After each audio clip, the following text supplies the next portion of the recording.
Hey everybody, welcome back to Video Game. So today we're continuing a series on the MiSTer FPGA DE10 Nano project, and I got a fun and extra video for you guys this week because last time we took a look at Portal 64, there were some graphical glitches in the FPGA core code, and that has all been resolved as Robert or FPGAZumSpass has updated the MiSTer core. Additionally, the maker of this mod has updated the actual gameplay of Portal 64 as well, adding in some new features as well as a lot of different graphical upgrades. So this is both a look of the current core performance on MiSTer FPGA for Nintendo 64, as well as a little bit of a tour through Portal 64 again with the improvements, because I've been watching this project and being amazed by it the same way I'm watching and amazed by Robert's work on Nintendo 64 in FPGA, so it seems like a really fun way to do a bonus video, and I had some extra time this week, a lot slower because of the holiday coming up, so I figured why not. And if you didn't watch my first Portal video about 2.5, maybe 3 weeks ago, we basically went through the entire gameplay loop, talked about what Portal 64 was, and how well it was running on MiSTer FPGA. Now with the current core, it is improved in 2 different directions, and I will point those out in clips when I get to them. But just even looking at these particle effects here, they look better than the last time I saw this game in action, and a lot of the improvements here are going to be on the visual aspect, and it is so incredible that any developer is able to get something like this running on the Nintendo 64. It's always fun to see things that seem to be impossible. Obviously, Portal came out much after the Nintendo 64 was off retail shelves, but with a little bit of trickery and some complex coding, you can make it run on Nintendo 64, we know that now. Now, if you take a look at these lines on the bottom of the floor here, they're going to be all blue dots, which makes perfect sense within the context of Portal. But previously, last time I previewed this to you guys, those lines had some graphical corruption. They were getting colors and different patterns that were not there in the actual game if you played on an EverDrive with Nintendo 64 hardware.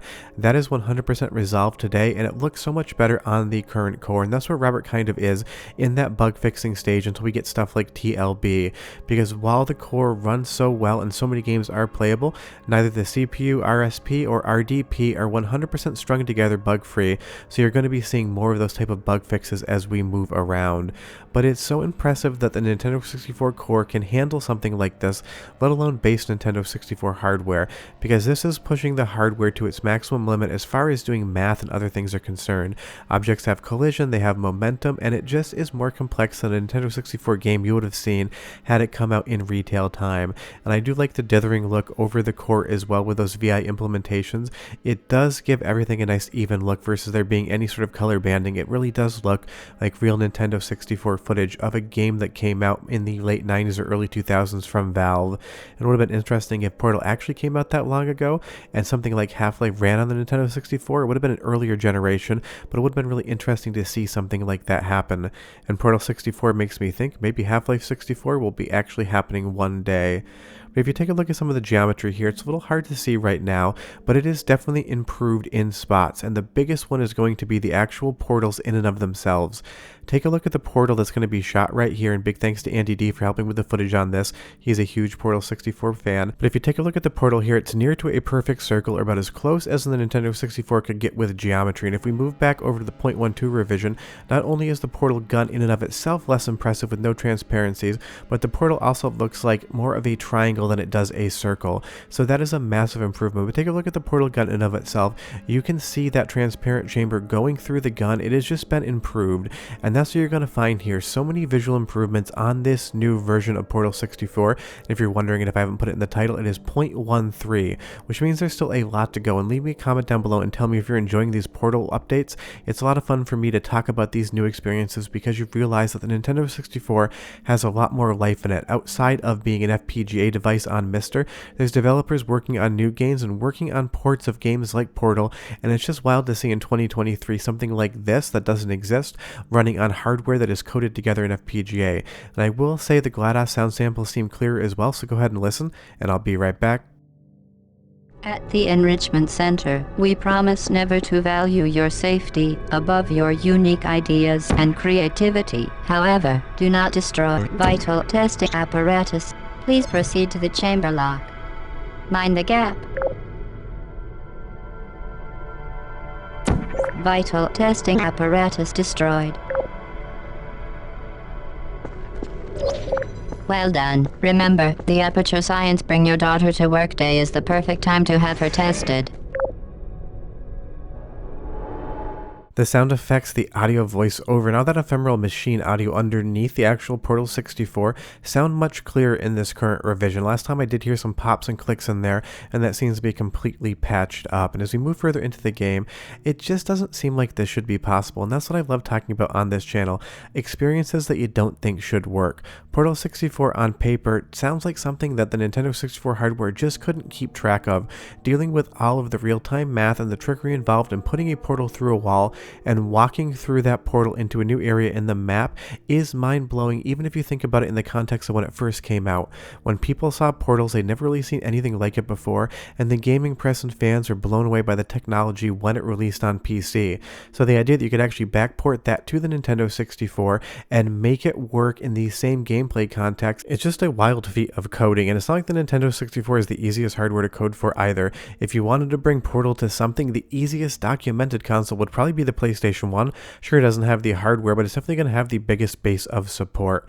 As we move on to the next test chamber here, I am going to be switching back and forth between footage. So we are in test chamber 5, and not the entire game is here yet in Portal 64. I'm sure we'll be getting more levels soon, and if you guys enjoy these videos, I will definitely keep updating them so you can see more. But just walking around this world right now, those portals being so much rounder, the visual effects on the portal gun and that ray coming off just look a little bit clearer, and I love that you can actually see Chell through the portal as well. This is drawing two different models, or maybe it's just loading in two different models from memory. I would actually be curious to look into the code underneath it a little bit more to see whether or not it's actually duplicating the model a second time, or if there's just some sort of trickery in which the model is in RAM and is able to draw it twice onto the same screen space, because technically Chell does have a body, but you never really see it when you're holding onto the portal gun. But watch that cube move there. It does have physics and it does have momentum, more so than objects you were normally used to seeing on the Nintendo 64. It's always fun when physics came into games, and it's not like we had them for forever. Physics is still relatively a quote-unquote new thing in gaming, especially if you grew up in the era of stuff like 486 computers and NES systems. Physics just one of the things that we ever got, and when we first got it, it was impressive. So to see such good physics running on the Nintendo 64 on MiSTer FPGA, it's just impressive all around. But let's keep moving through the world of Portal 64 and talk about the fact that this actually graphically scales well to the hardware, and I think it's down to the fact that Portal was never the most colorful game.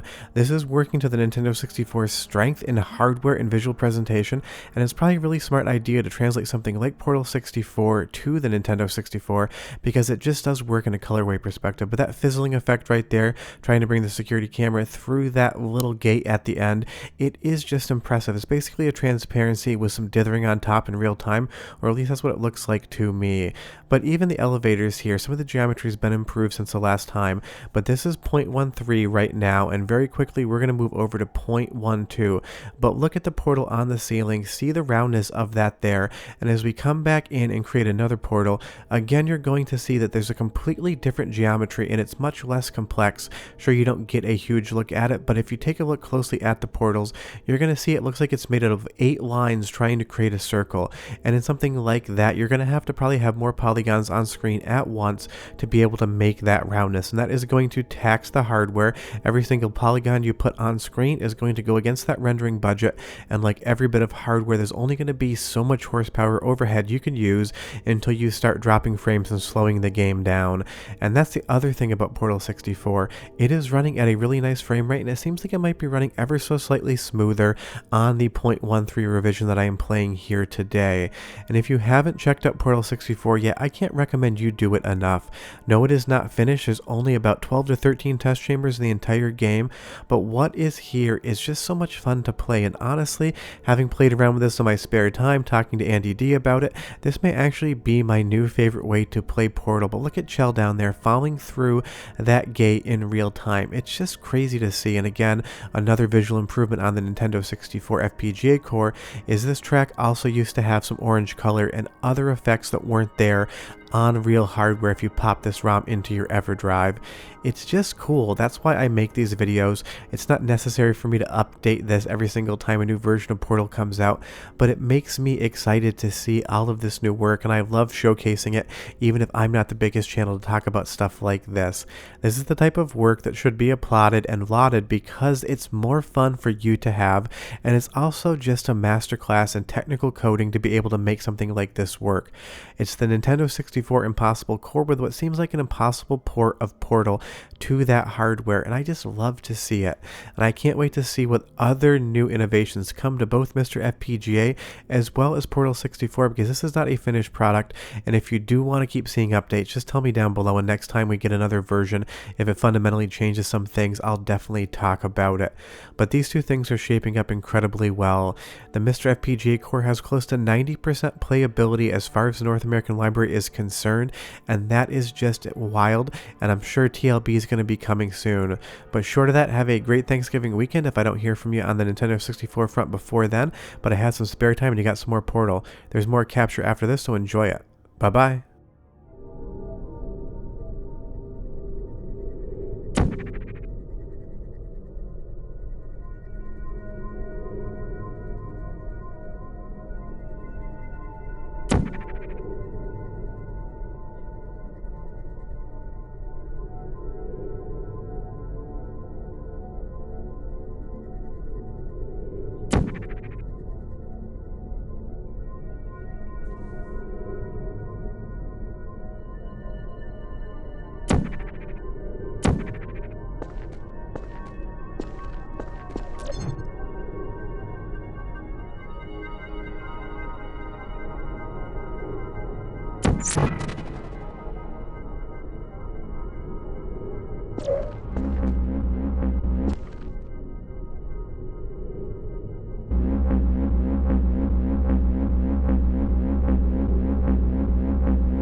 Very impressive. Please note that any appearance of danger is merely a device to enhance your testing experience.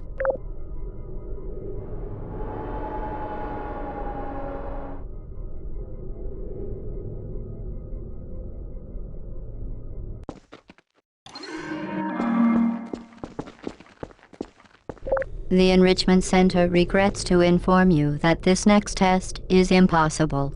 Make no attempt to solve it.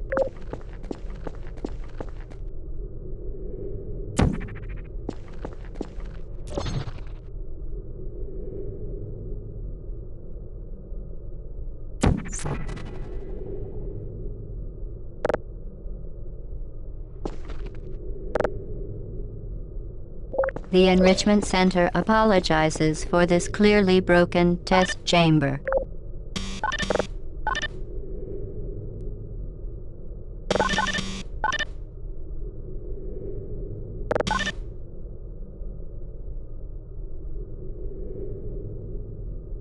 Fantastic. You remained resolute and resourceful in an atmosphere of extreme pessimism.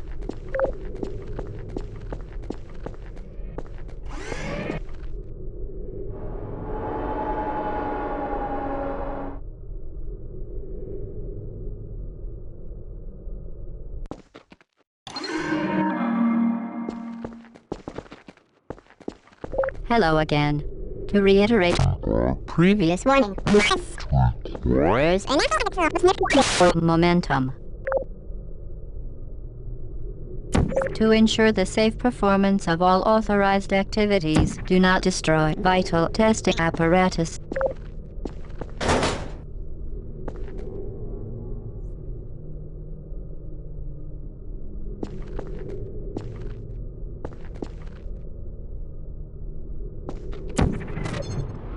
Spectacular. You appear to understand how a portal affects forward momentum, or to be more precise, how it does not.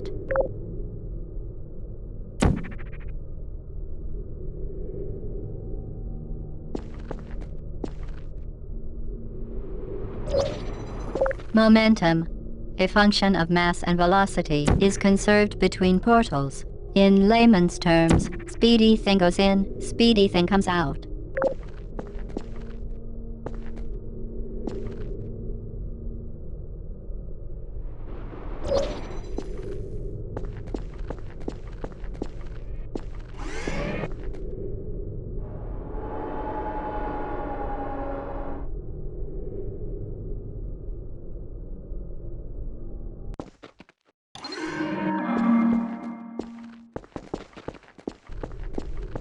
The Enrichment Center promises to always provide a safe testing environment. In dangerous testing environments, the Enrichment Center promises to always provide useful advice. For instance, the floor here will kill you. Try to avoid it.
The device has been modified so that it can now manufacture two linked portals at once. As part of an optional test protocol, we are pleased to present an amusing fact. The device is now more valuable than the organs and combined incomes of everyone in subject hometown here.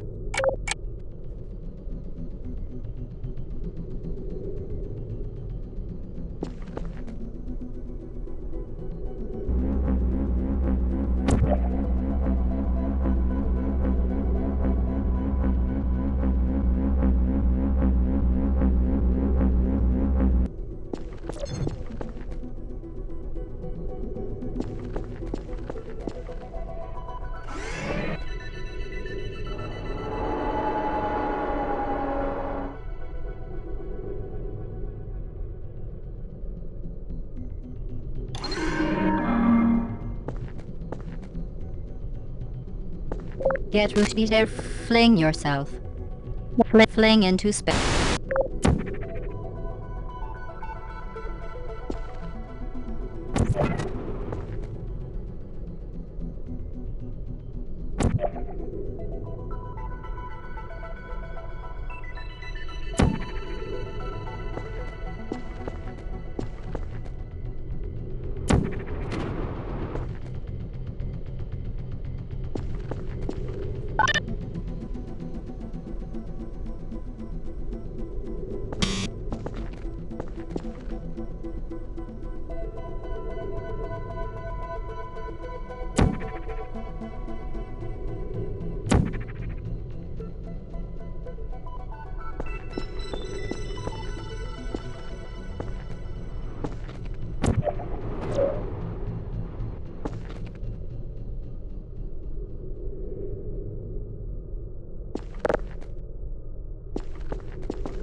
We